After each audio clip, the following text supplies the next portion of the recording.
औज़ुबिल्लाहिमिनश्शैतानिर्रजीम बिस्मिल्लाहिर्रहमानिर्रहीम। सुबह बच्चों, आज हमारा अल्हम्दुलिल्लाह फिजिक्स का पहला लेक्चर 10th क्लास का, और फिजिक्स की बेसिक्स जो थी वो हमने कर लिए पीछे वाले वीक में। अल्हम्दुलिल्लाह उसके 6 लेक्चर हम कर चुके हैं बेसिक्स के। अब हम क्या करेंगे जी, इंशाल्लाह 10वीं क्लास की फिजिक्स शुरू करेंगे, और उसके अंदर फर्स्ट ऑफ ऑल हम लोग कुछ चीज़ें रिकॉल करेंगे जो पहले हम पढ़ चुके हैं, उनकी ज़रूरत पड़ेगी। सो देयरफॉर 9th क्लास की फिजिक्स से कुछ चीज़ें रिकॉल करवा के इंशाल्लाह हम चलेंगे towards the definition of waves, motion. तो किस किस बच्चों को मोशन की डेफिनेशन याद है? सबको याद है? वेल, एक्सप्लेन कर सकते हो इसे? क्या state of body in which a body changes its position with respect to its surrounding or with respect to its surrounding or with respect to an observer is called motion. अब बेटा यहाँ पे जरा गौर से सुनना।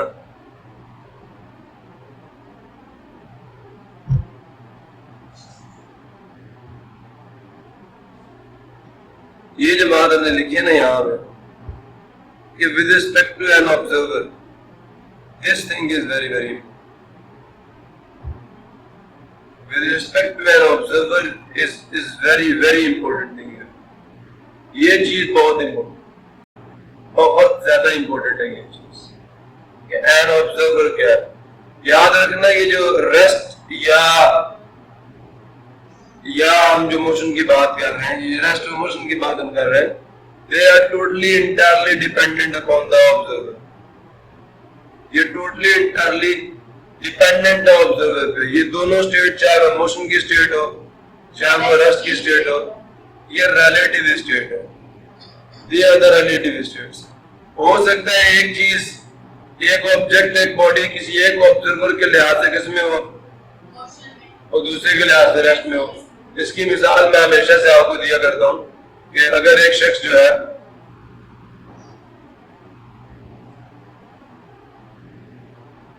वो एक ट्रेन में सफर कर रहा है, ठीक है जी,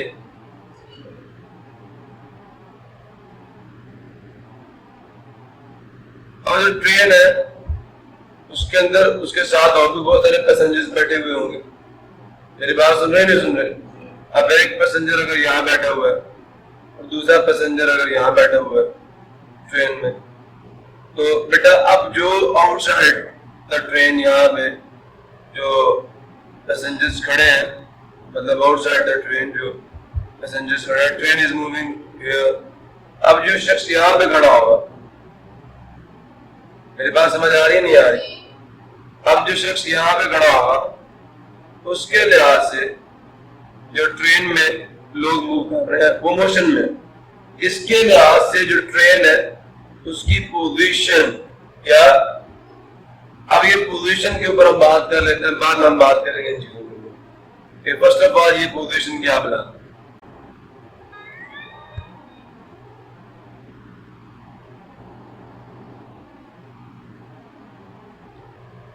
first of all we'll talk about what is meant by the position.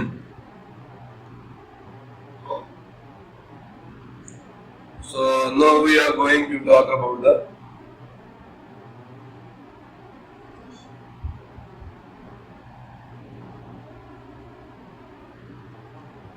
Position.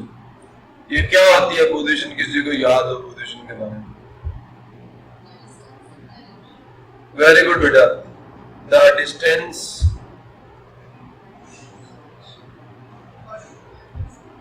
And direction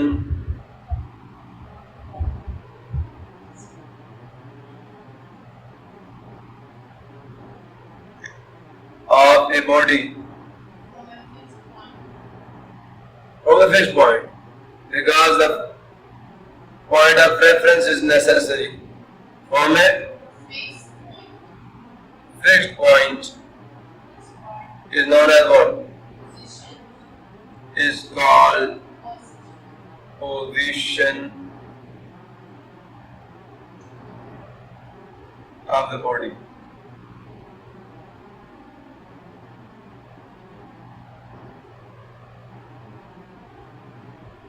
यहाँ पे किसी को प्रॉब्लम क्लियर है बेटा? अब ये दो वर्ड बड़े इंपॉर्टेंट है, ये दो वर्ड्स, डिस्टेंस और डायरेक्शन। डिस्टेंस और डायरेक्शन बहुत इंपॉर्टेंट। मतलब ये का मतलब है ना, तो क्या वेक्टर से आगा हो तो पोजीशन एक वेक्टर क्वांटिटी है, एक वेक्टर क्वांटिटी है। मतलब पोजीशन में जो तब्दीली आएगी, जो चेंज आएगा, क्योंकि विजुअल स्टार्ट पे जो हम बात कर रहे हैं, that is the change in position. We are talking about the change of position. So अगर हमें यही नहीं पता पोजीशन क्या, तो फिर हमें पोजीशन में चेंज कैसे आता है इस बात के बारे में कुछ मालूम नहीं है। So therefore first of all तो आपको ये पता होना चाहिए कि जो पोजीशन है वो है क्या। तो position is the distance and direction of a body from a fixed point, from a fixed point. बात समझ आई नहीं? अब मैं मिसाल आपको देता हूं। अब पोजीशन को स्पेसिफाई करने के लिए मैंने 9th क्लास में आपको बताया हुआ है कि पोजीशन को स्पेसिफाई करने के लिए हमें कितनी चीजें चाहिए,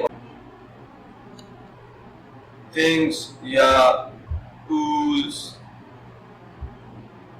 यूज्ड इन स्पेसिफाइंग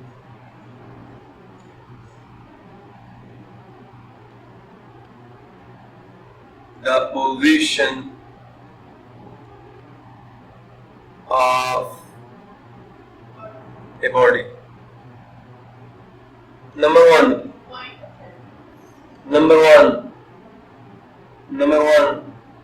चलो जी, point of reference.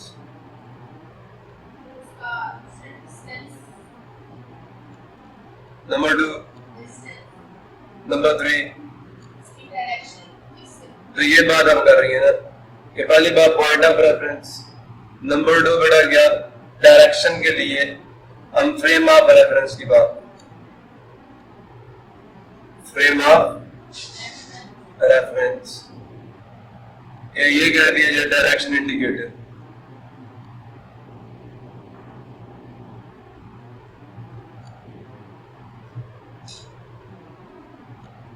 प्रॉब्लम किसी को तो पॉइंट ऑफ रेफरेंस और डायरेक्शन, ये सारी चीजें मिलके मतलब आपका फ्रेम बन जाए।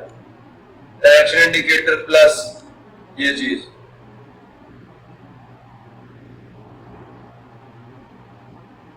तो क्या चीज बनती है आपके पास, फ्रेम ऑफ रेफरेंस।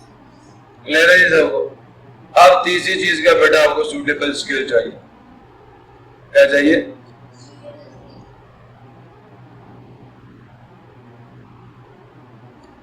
स्केल चाहिए जिसके जरिए से आप क्या करोगे, जो लेंथ आपका ओरिजिनल पाथ है उसको कन्वर्ट करोगे किस में, ताकि वो ड्रॉ हो सके।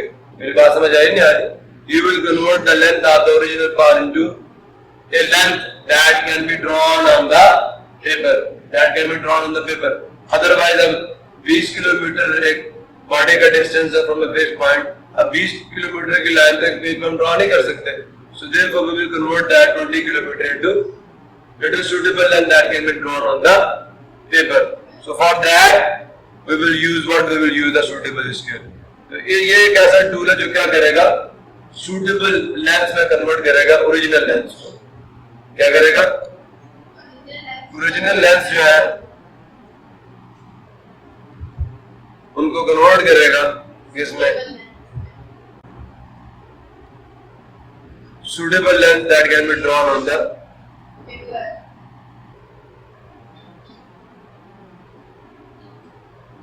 That can be drawn on the paper.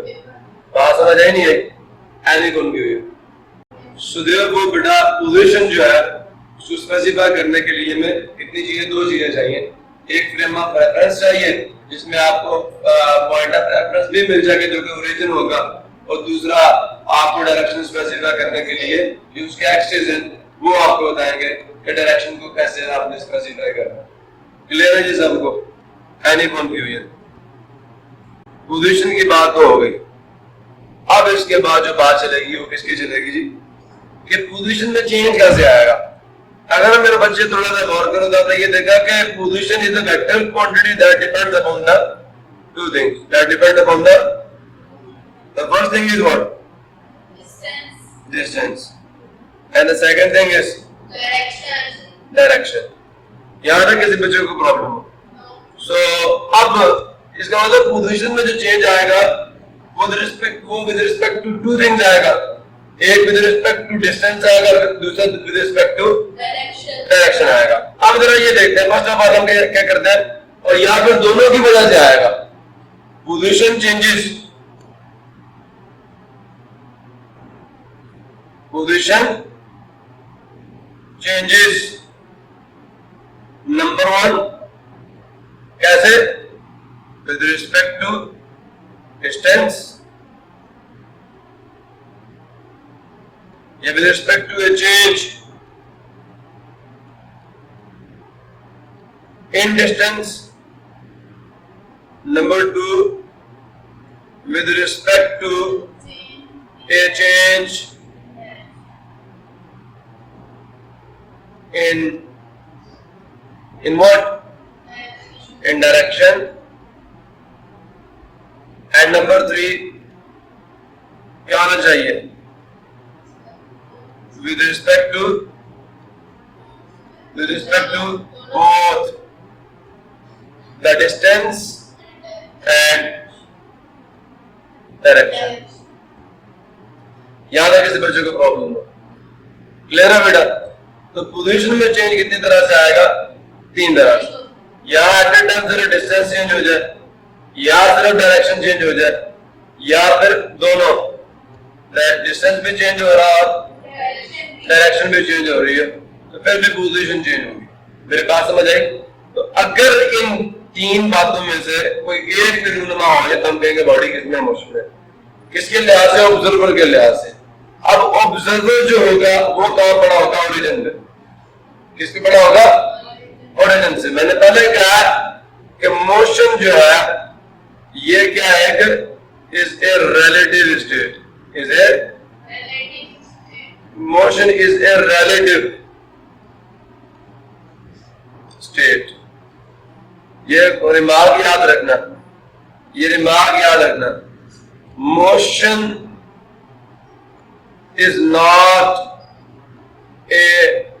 is not an absolute state ये बात समझ आई है मैंने क्या कहा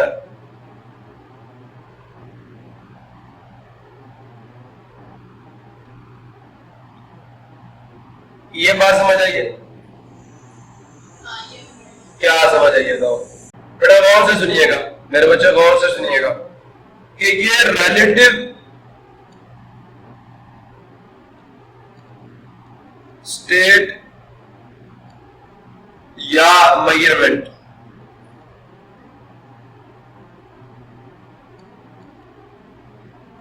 क्या मतलब जी रिलेटिव सुनिए और से कोई भी ऐसी क्वांटिटी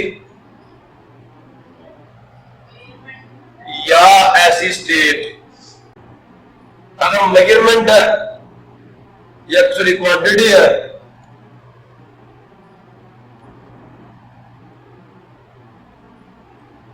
तो बेटा अगर उस क्वांटिटी की मेजरमेंट जो है किसी दूसरी मेजरमेंट पर डिपेंड करे ठीक है तो ये कहते हैं if the measurement of A quantity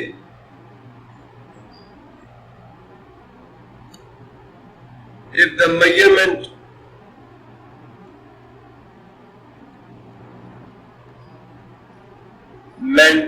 of a quantity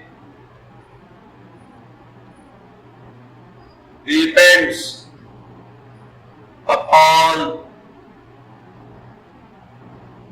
the measurement of another quantity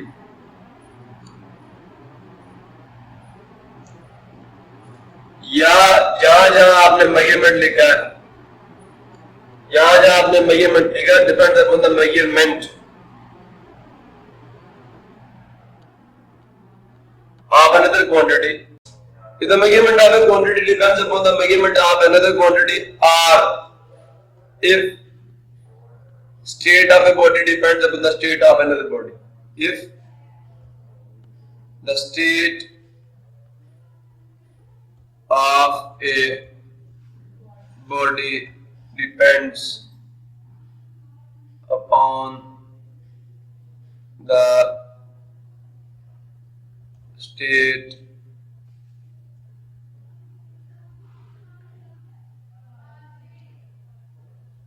of an other body. If the state of a body depends upon the state of another body, then अगर measurement depend करती है दूसरी measurement पे, अगर बेटा state depend करती है दूसरी स्टेट पे, तो देन क्या होगा? देन द मेजरमेंट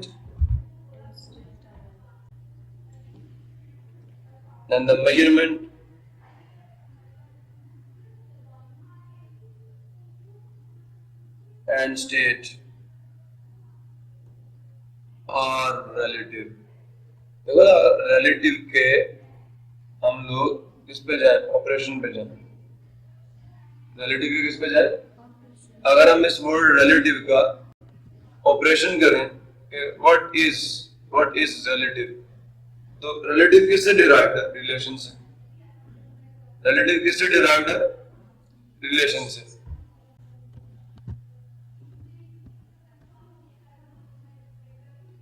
रिलेटिव किससे डिराइव्ड है बेटा? रिलेशन से। अब रिलेशन क्या है? मैंने ये कहा कि क्वांटिटी की मेजरमेंट किसी दूसरी क्वांटिटी पे डिपेंड कर रही है। क्वांटिटी की मेजरमेंट किसी दूसरी क्वांटिटी पे डिपेंड कर रही है। याद है किसी को प्रॉब्लम है?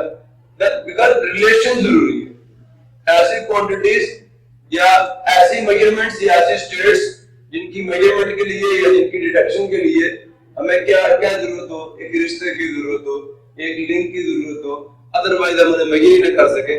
So this type of those types of quantities are called relative quantities. Problem किसी को। अब मोशन को आपने डिटेक्ट करना है। किसको? मोशन को आपने डिटेक्ट करना है।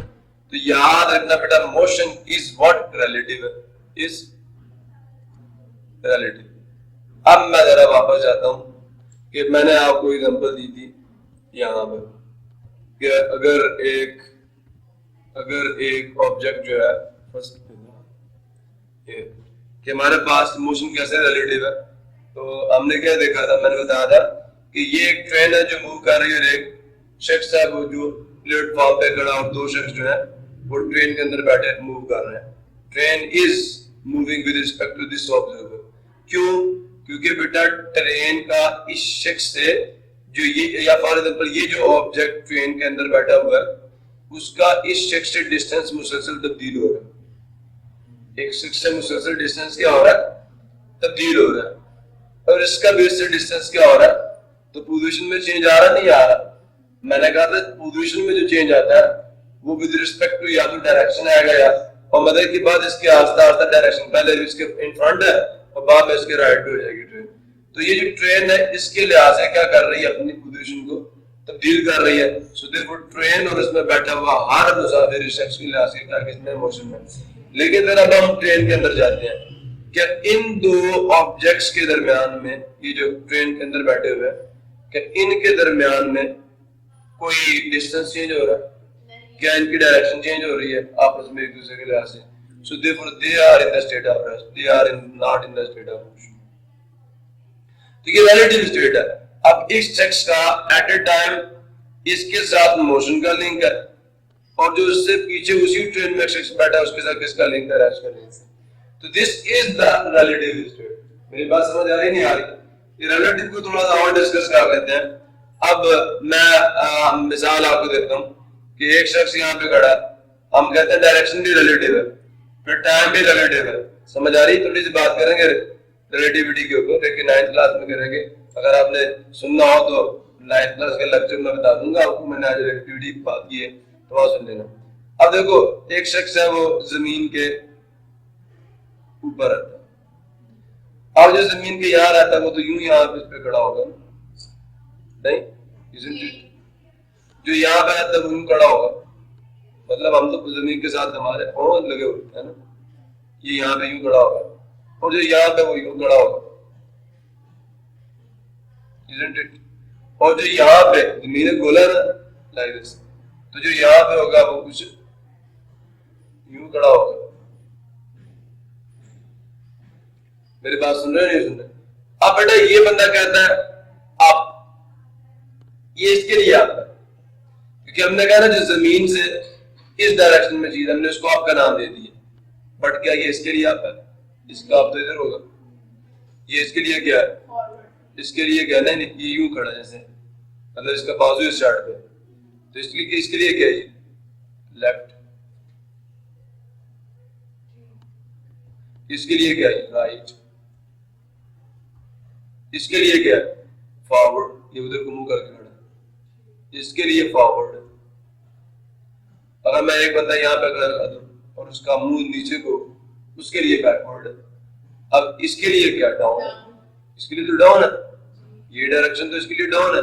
अब ये थी एन डायरेक्शन, यहाँ पे फॉर एग्जांपल एक चिड़िया थी, अब ये कहता है कि जो स्पैरो है चिड़िया वो ऊपर है, ये कहता नहीं लेफ्ट पे, ये कहता नहीं राइट पे, ये कहता नहीं फॉरवर्ड है, मेरे सामने है, ये कहता नहीं इन फ्रंट है मेरे, ये कहता नहीं मेरे बैक पे है, ये कहता नहीं मेरे डाउन पे। तो चिड़िया किसी बंदे के लिहाज से किसमें है? टॉप पे है, किसी के लिहाज से बॉटम पे है, किसी के लिहाज से राइट पे है, किसी के लिहाज से लेफ्ट पे है, किसी के फॉरवर्ड, किसी के बैक। समझ आ रही है? तो ये डायरेक्शन भी रिलेटिव है, डायरेक्शन भी सिमिलरली। मैं आपको कभी कभी मिसाल देता हूँ कि एक शख्स जो है दी थी मैंने ऐसे आपको 9th क्लास में, एक शख्स कार में बैठा मूव कर रहा है, ठीक है,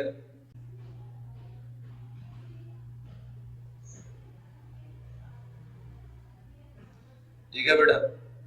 अब यहां जो एक शख्स बैठा हुआ है,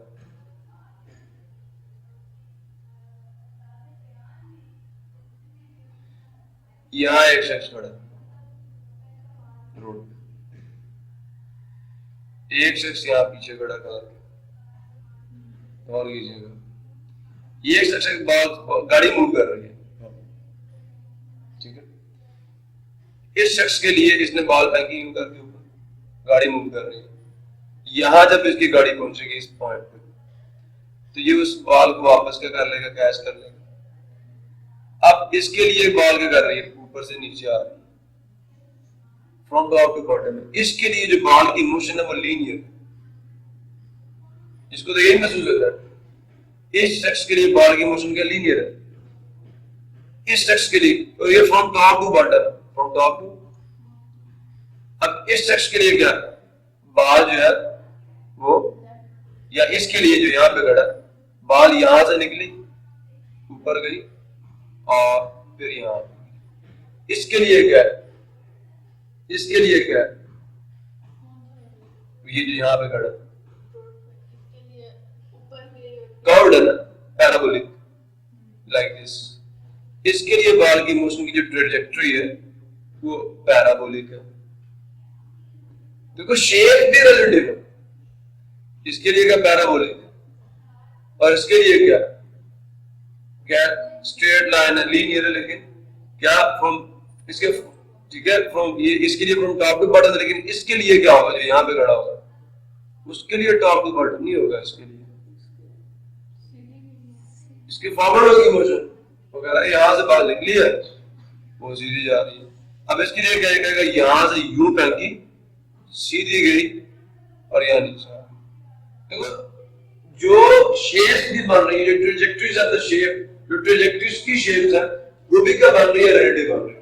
हर बंदे का अलग लेगा, हर बंदे का अलग लेगा उसके साथ। मेरी बात समझ रही नहीं है? तो ये बेटा शेप भी रिलेटिव है। मतलब मैंने कहा आप जितनी भी चीजें आप इस दुनिया में कर रहे हैं, इस रियल वर्ल्ड में कर रहे हैं, वो रिलेटिव है। इंसान रिलेटिव इस तरह पर आके चीज को समझता है। मैंने भी बताया कि अगर एक बॉडी मोशन में, तो जरूरी नहीं है कि दुनिया में मौजूद हर चीज के लिए मोशन है, किसी के लिहाज से रेस्ट पे भी है, किसी के लिहाज से मोशन है। तो जो स्टेट ऑफ रेस्ट के स्टेट ऑफ मोशन है वो क्या है? रिलेटिव है। थोड़ा हम जो बात कर रहे थे वो पोजीशन में चेंज की बात कर रहे थे, ठीक है, हमने मोशन को समझना था। अब याद रखो आप ये, अच्छा ये भी एक बात सोच आती है कि इसके लिहाज से तो वो मोशन में है, तो क्या ये उनके लिहाज से मोशन में है? तो क्या इस बंदे के लिहाज से ये बंदा पीछे नहीं जा रहा जब ट्रेन आगे जा रही है? तो ये बंदा भी उसके लिहाज से किसमें मोशन में, मतलब इन दोनों की आपस में एक दूसरे के लिहाज से पोजीशन चेंज हो रही है, म्यूचुअल पोजीशन चेंज। तो ये भी मोशन में उसके लिहाज से, क्योंकि ये तो उससे दूर होते जा रहा था, ठीक है। तो ये बेटे ये भी उसके लिहाज से मोशन में। प्रॉब्लम किसी को चेंज इन पोजीशन की बात करेंगे। अब बड़ा तरह गौर करना, मेरे पास ये एक फ्रेम है, ये हमारा पॉइंट ऑफ रेफरेंस है, यहाँ एक बंदा खड़ा, मैं इसको गीबिल चौक कह लेता हूँ, अपने गीबिल का तो पता ना।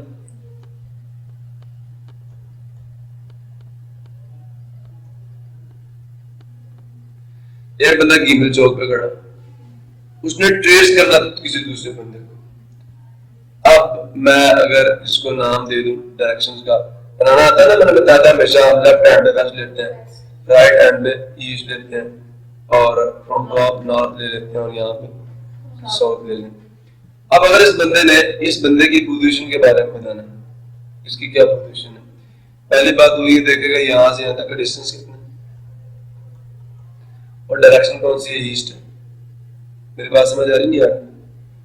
बताएगा कि फलां बंदा मेरे से ईस्ट डायरेक्शन में इतने डिस्टेंस पे खड़ा, गीबिल चौक से ये जो कोटा रोड जा रही है, और ये कौन सा बाजार की रोड है, गीबिल बाजार है ना, ये जो बाजार की रोड है वो नहीं। उसने कहना जो कोटा रोड है उससे मेरे पे फॉर एग्जाम्पल वो कहता है मेरे से 15 मीटर के फासले पे खड़ा, और इसमें कोटा रोड वाली डायरेक्शन में, मतलब ईस्ट टूवर्ड द कापुल या ईस्ट डायरेक्शन में। तो क्या हुआ, अब अगर वो कहता है वो बंदा मेरे से 15 मीटर के फासले पे खड़ा, कितने मीटर के फासले पे, 15 मीटर, मीटर बेटा मिनट नहीं, metre, this is distance not the time. अब अगर वो कहता है मेरे से 15 मीटर के फासले पे खड़ा, वो बंदा यहाँ पे भी तो हो सकता था, यहाँ से भी 15 ही, यहाँ से भी 15 ही, मतलब रेडियस है ना सर्कल का, तो यहाँ पे भी तो 15, जब तक डायरेक्शन स्पेसिफाई नहीं, पोजीशन स्पेसिफाई करनी थी। अब उसने फर्स्ट ऑफ ऑल क्या किया, उसने कह दिया बंदा मेरे से 15 मीटर के फासले पे खड़ा, तो अभी भी पोजीशन एग्जैक्ट नहीं है, उसमें फॉल्ट है। क्या, किस डायरेक्शन में? सो नंबर 2 उससे डायरेक्शन बतानी पड़ेगी, नंबर 2 से। अब फॉर एग्जांपल वो कहता जी ईस्ट डायरेक्शन में खड़ा, इन द ईस्ट, अभी भी बात पूरी नहीं हुई। The man is specifying the position के बंदा ईस्ट में खड़ा, ये रेफरेंस है ना, वो कहता है this is the east direction, मतलब बंदा मेरे से ईस्ट डायरेक्शन में खड़ा, लेकिन फिर भी आपने डिस्टेंस नहीं बताया, उसकी लोकेशन की डायरेक्शन अपने लिहाज से बता दी है। एक बंदा कह रहा है कि मेरे लिहाज से वो ईस्ट में, आपसे डिस्टेंस स्पेसिफाई नहीं किया, जब आपने कह दिया इन द ईस्ट है वो बंदा, तो बेटा आप भी पोजीशन एग्जैक्ट नहीं। Now again the position is not exact. So what to do here? अब तो फिर कंप्लीटली आपने पोजीशन को स्पेसिफाई करना है, तो आपको कितनी चीजें बतानी पड़ेंगी। पहली बात तो आपने बताया 15 मीटर के फासले पे, और किसमें, ईस्ट में। Know the position is specified, अब समझ आ गई इस चीज की। अब एक शख्स ये कहता है कि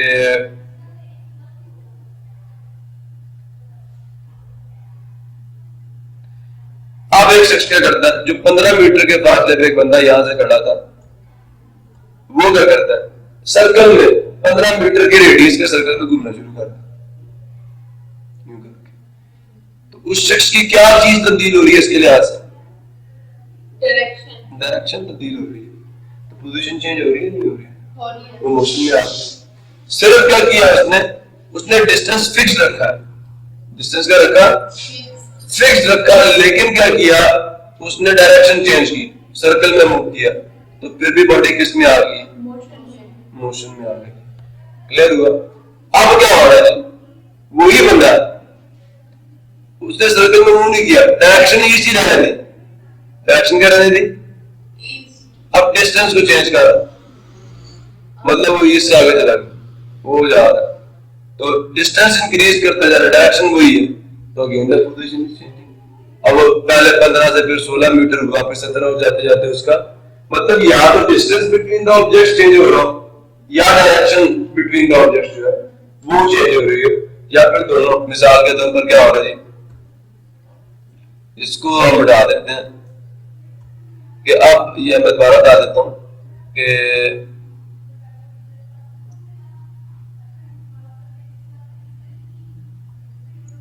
अब अगर सिर्फ ऑब्जेक्ट का क्या हो रहा हो, डिस्टेंस चेंज हो रहा हो, यहाँ पे 15 मीटर का फासला था, वो सर्कल में नहीं घूमता, वो ईच डायरेक्शन में चलना शुरू कर देता है, डिस्टेंस इंक्रीज करता जा रहा है।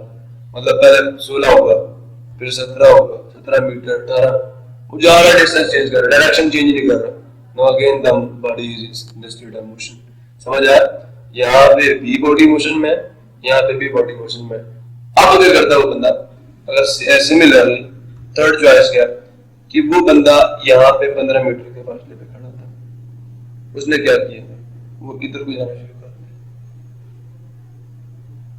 आपसे उसका डिस्टेंस भी क्या हो गया, चेंज हो गया। आपसे उसका डिस्टेंस भी क्या हो गया, और उसकी डायरेक्शन भी क्या हो गई, चेंज हो गई। यहाँ बहुत चेंज हो गया, दोनों चेंज हो गए। Again the body is in the state of motion. यहाँ पे किसी बंदे को प्रॉब्लम क्लियर हुआ सबको? अगर बात क्लियर नहीं है तो मेरे से पूछ सकता है। सबको क्लियर है या नहीं? अगर बेटा क्लियर नहीं है बार बार पूछो, बात क्लियर करके फिर आपने एनी कंफ्यूजन। दोबारा तीसरा केस देख लो, बंदा यहाँ 15 मीटर के फासले पे खड़ा था, यहाँ से थोड़ा सा आगे चला गया, तो अब क्या हुआ, आपके लिहाज से उसका डिस्टेंस भी तब्दील हो गया। मतलब अगर पहले यहाँ 15 था, आप खुद चेक कीजिएगा 15 मीटर नहीं, अब शायद ये 15 से ज्यादा ही होगा इंशाल्लाह। It will be greater than, ये डिस्टेंस जो होगा ये क्या होगा, 15 से ग्रेटर होगा दिस डिस्टेंस। और दूसरी बात, आपकी डायरेक्शन भी क्या हो चुकी है, अभी इससे चेंज हो चुकी है। तो अब भी ये दोनों की वजह से बॉडी मोशन में आ गई है। तो इसी के साथ अब मोशन समझ आ गई है।